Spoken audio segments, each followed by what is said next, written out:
শুল্ক ইস্যুতে ভারত যুক্তরাষ্ট্র সম্পর্কে ফাটলের সময় চিরশত্রু ভারতকে কাছে টেনে ওস্তাদের মার শেষ রাতে প্রবাদটি বাস্তব করার চেষ্টা চীনের। দেশটির তিয়ানজিনে এসসিও সম্মেলনের ফাঁকে এক বৈঠকে ভারতের প্রধানমন্ত্রী নরেন্দ্র মোদীকে বন্ধুত্ব গড়ার তাগিদ চীনের প্রেসিডেন্ট শি জিনপিং এর। হাতি ও ড্রাগনের একসাথে এগিয়ে যাওয়ার বার্তায় গুরুত্ব দিলেন ভারতের প্রধানমন্ত্রীও। জানান ভারত বন্ধুত্বপূর্ণ সম্পর্ক তৈরি করতে প্রতিশ্রুতিবদ্ধ।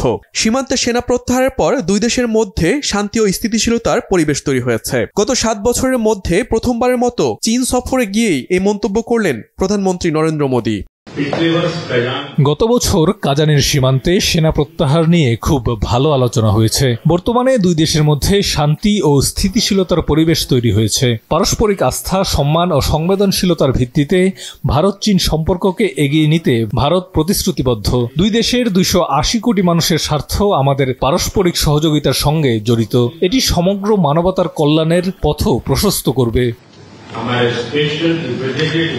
বিশ্লেষকরা বলছেন, যুক্তরাষ্ট্রের সাথে সম্পর্কের দূরত্বই এক মঞ্চে ভারত চীনকে আরও কাছাকাছি করার সুযোগ করে দিয়েছে। চীনের প্রেসিডেন্টও সেই সুযোগকে অধিক আগ্রহে গ্রহণ করেছেন। তাইওয়ান ইস্যুতে যুক্তরাষ্ট্রের সাথে চীনের সম্পর্ক আরও আগে থেকেই খারাপ। তাই দক্ষিণ এশিয়ায় প্রতিবেশী ভারতকে কাছে পেলে যুক্তরাষ্ট্রের সাথে টক্কর দিতে চীনের জন্য আরও সহজ হয়ে যায়। এসসিও সম্মেলনে সেই সুযোগকে হাতছাড়া করলেন না প্রেসিডেন্ট শি। এসসিও সম্মেলনে শুধু ভারতের প্রধানমন্ত্রী নয়, উপস্থিত আছেন রাশিয়ার প্রেসিডেন্ট ভ্লাদিমির পুতিন। এছাড়াও ইরান, পাকিস্তান, বেলারুশ, কাজাকিস্তান সহ 20টি শীর্ষ দেশের নেতা এবং 10টি আন্তর্জাতিক সংগঠনের শীর্ষ নেতা অংশ নিয়েছেন এই সম্মেলনে।